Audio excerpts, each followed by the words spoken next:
मैं पूजा को उस घर में रख लूंगा, लेकिन एक शर्त है, नेहा भी मेरे साथ रहेगी और मेरी सेवा करेगी। इससे आपकी शान भी बढ़ जाएगी। मेरी बीवी और रखेल आप दोनों के बाप कहलाएंगे। समझ में नहीं आता तुम्हें कुत्ता कहूं या सुअर। तुम तवाइफ के कोठे पे जाते तो हो ना, वहां एक कोना है जहां लोग बरसों से पान खाकर थूकते हैं। तुम उस कोने से भी ज्यादा गंदे हो, थूकने के लायक भी नहीं।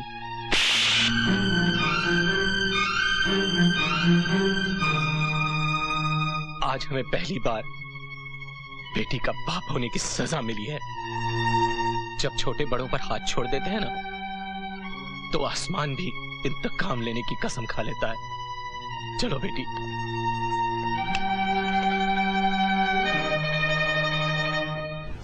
पुजारी जी, आज अदालत में तलाक का केस है। वहां बहुरानी पर जी भरकर कीचड़ उछाला जाएगा। बेचारे शरीफ लोग हैं, उनकी इज्जत की तो। मुसीबत में शरीफों की कभी इज्जत नहीं घटती। जला भी डालो सोने को मगर कीमत नहीं घटती। मिलॉर्ड, एक औरत जब किसी की धर्मपत्नी बनती है तो वो अर्धांगिनी कहलाती है, यानी कि आधा अंग। और जब किसी इंसान के आधे अंग पर कोढ़ हो जाए या सड़ जाए तो उसे दुनिया का कोई भी डॉक्टर नहीं बचा सकता, लेकिन आपका कानून उसे बचा सकता है, उसे उसकी धर्मपत्नी से तलाक दिलाकर। मिलॉर्ड, निरंजन चौधरी की धर्मपत्नी पूजा धर्म और पत्नी दोनों के ही नाम पर कलंक है। ऐसी औरत छूत की बीमारी की तरह होती है जैसे सांप। जीती जागती मौत है वो। और यही वजह है कि मैं अदालत से निरंजन चौधरी के लिए जीवन दान चाहता हूं, और यह तभी मुमकिन है जब इसे उस वेश्या से तलाक दिला दिया जाए। मिलॉर्ड, इससे पहले कि इस केस की कार्रवाई शुरू हो, मुझे इस अदालत से कुछ कहना है। इजाजत है।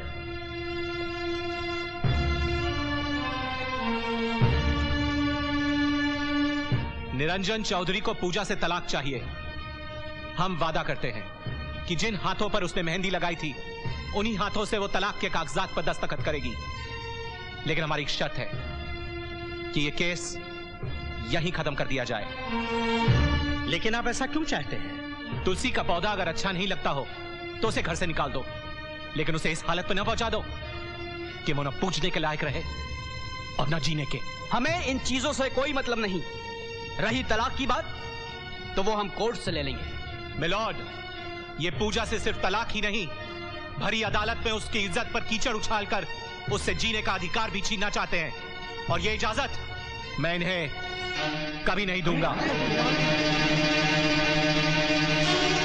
आप कानून के साथ खेल रहे हैं। आपको तो कानून की रक्षा करनी चाहिए। आज मुझे कानून की नहीं, अपनी औलाद की रक्षा करनी है। मैं तुम्हें आखिरी बार पूछता हूं, तुम ये केस वापस लेते हो या नहीं?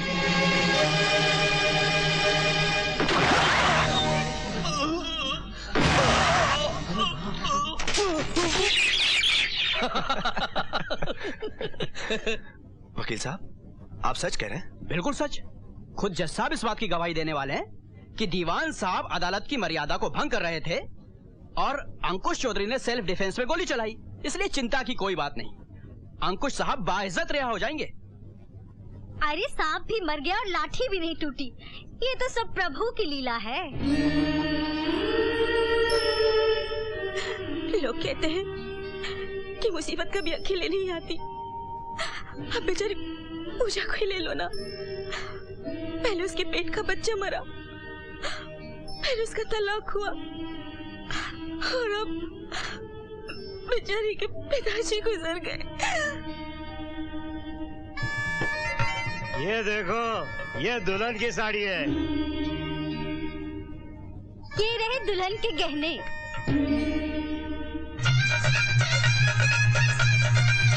राम नाम सत्य है, राम नाम सत्य है, राम नाम सत्य है, राम नाम सत्य है, राम नाम सत्य, राम नाम सत्य है, राम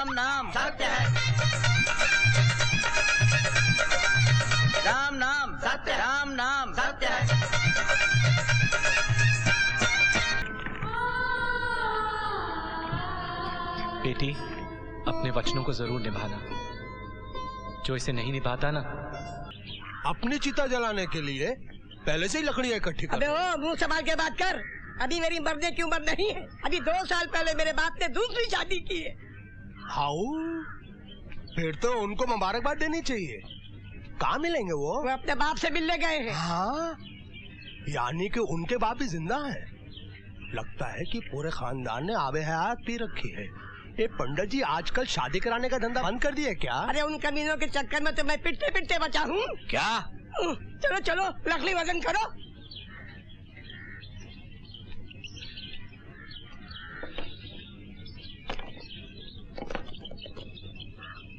अरे तोलोगे कैसे? वजन कहाँ है? तुम्हारे बाप दादा की तरह चलता फिरता वजन है मेरे पास, दिखाऊं तेरे को?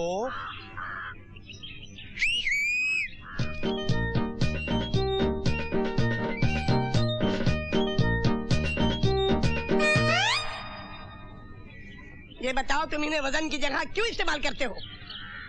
ये लोग रात भर जागते रहते हैं। दिन भर काम करेंगे ना तो थक कर जल्दी सो जाएंगे, और फिर उसके बाद मेरा सपना पूरा हो जाएगा।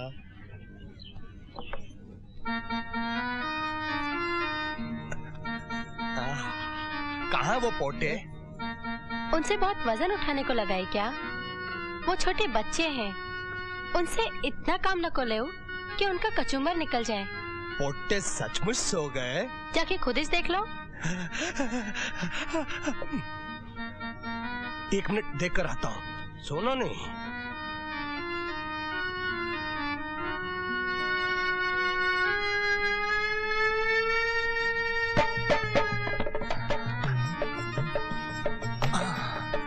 मेरी शब्बो, मेरी भागमती, मेरी लाड बाजार, मेरी चूड़ियों की दुकान। सच्ची? हाउ। तो ऐसा पहले काय को नहीं बोले? इससे पहले ये घर हैदराबाद का चिड़िया घर दिखता था, लेकिन आज आगरा का ताजमहल लग रहा है। शब्बो, बन्ने, मेरा दिल कर रहा है कि तुमको। नहीं, हाथ नको लगाओ मुझको। कायकू? आज मैं मजबूर हूँ। आज नको। नको नको नको करो जी। हाउ हाउ हाउ करो जी। मुझ यतीम पर रहम खाओ, खुदा तुमको फल देगा। आओ आओ। समझ गए ना?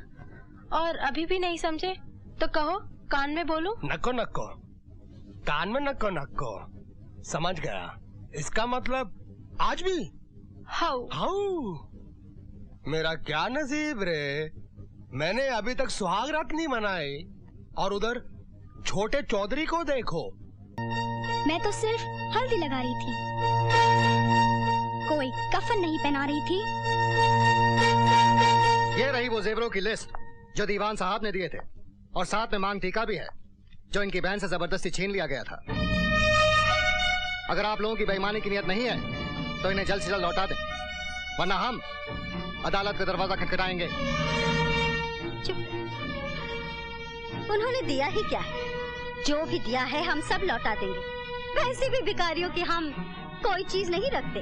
भिखारी तो खाली हाथ भीख मांगते हैं, मगर आप लोग तो अपने ही बेटे को कटोरी की तरह आगे बढ़ाते हो और भीख मंगवाते हो। दे दे बाबा, बेटे के नाम पे। आप लोग तो उन भिखारियों से भी गए गुजरे हैं। लानत है आप सब पर। चलिए वकील साहब।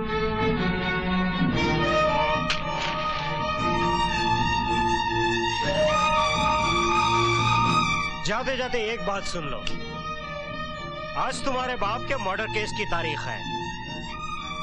मैं कोर्ट भी जाऊंगा और वहां से बाइज्जत रिहा भी हो जाऊंगा। आगे के लिए इतना याद रखना, अगर तुम बहनों ने ज्यादा हाथ पैर बाहर निकाले तो दीवान साहब की तरह तुम दोनों को भी खून से नहलाकर दुल्हन बना दूंगा। ये द्वार पे खड़े हैं और इन्हें हमने द्वार छिकाई नहीं दी, इसलिए इतना नाराज हो रहे हैं। लीजिए द्वार छिकाई।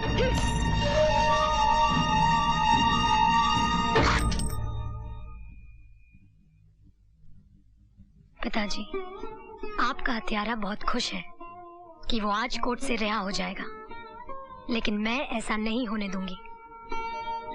उसने सेल्फ डिफेंस के कानून का सहारा लिया है। मैं भी उसी कानून का सहारा लूंगी, ताकि सांप भी मर जाए और लाठी भी ना टूटे। दीवान साहब ने जो कुछ किया और बाद में जो कुछ हुआ वो सब यही हुआ। जज साहब, आपने भी तो देखा था, तो अब बोलने के लिए बचा क्या है जो गीता पर हाथ रखकर कसम खाओ? कुछ ऐसी बातें भी कहनी पड़ेगी जो इस अदालत में नहीं हुई थी।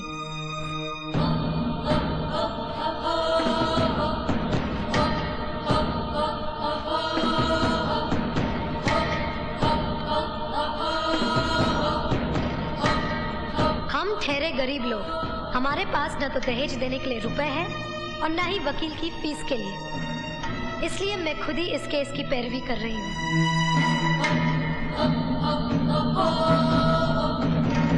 मैं जो कहूँगा सच कहूँगा।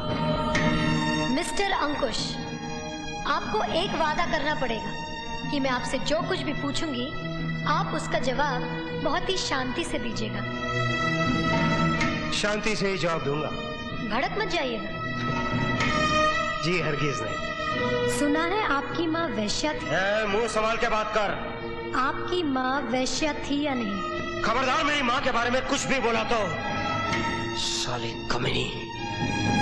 योर ऑनर, मेरे इतना समझाने के बावजूद कि शांति से जवाब दीजिए, जब मैंने इनसे ये कहा कि इनकी माँ वेश्या थी, जो एक सच है, तो ये भड़क उठे। तो बताइए योर ऑनर, मेरे पिता दीवान साहब को उस वक्त गुस्सा क्यों नहीं आता जब उनको वेश्या का बाप कहा जा रहा था, वो भी इस भरी अदालत में, चीख चीख कर सबके सामने। मिस्टर अंकुश, आप रिवॉल्वर अपने पास हमेशा रखते हैं या नहीं? हाँ। योर ऑनर, रिवॉल्वर हमेशा अपने पास अक्सर वो लोग रखा करते हैं जिनके पास बहुत सारी दौलत होती है या शोहरत। दौलत तो आपके पास है नहीं, क्योंकि चरस पीने के लिए पैसे भी आपको ससुराल वालों से भीख में मांगने पड़ते हैं। अब रही शोहरत की बात, तो इतना मैं दावे के साथ कह सकती हूँ कि आधी रात के बाद गली के आवारा कुत्ते आप पर भौंकते जरूर होंगे। आपके पास न तो दौलत है न शोहरत, फिर अपने पास रिवॉल्वर रखने की वजह क्या है? वजह यह है कि आप एक घटिया किस्म के इंसान हैं। आप गुंडे हैं। तू मुझे घटिया इंसान और गुंडा कह रही है? मैंने तो फिर भी कुछ अच्छा कह दिया। आपके ससुराल वाले तो आपको कुछ और ही कहते हैं। क्या कहते हैं वो? आपकी सास आपको नामर्द कहती है।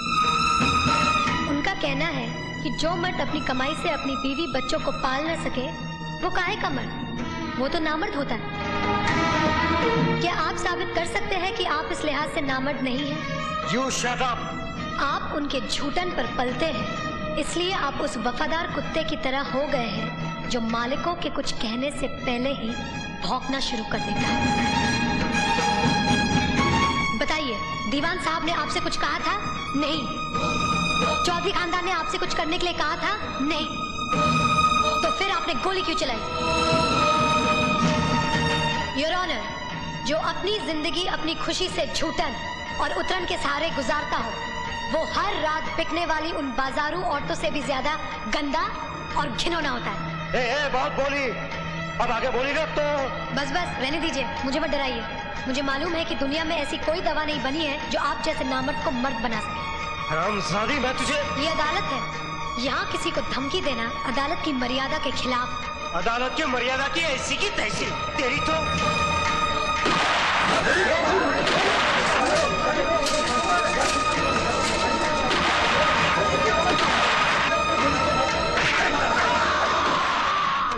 आइए आइए।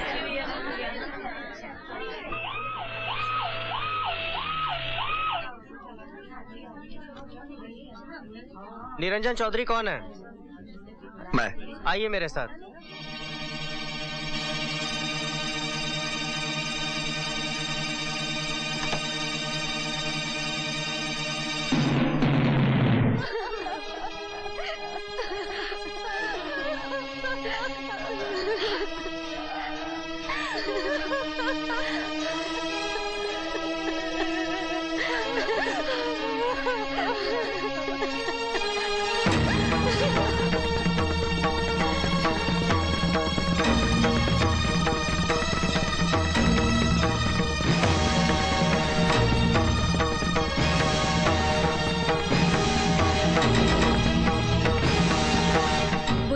पुरानी पुरानी सासू जी,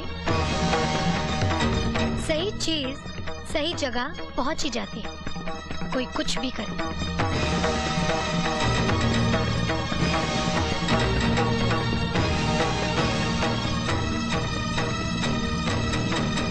नमस्ते सेठ जी।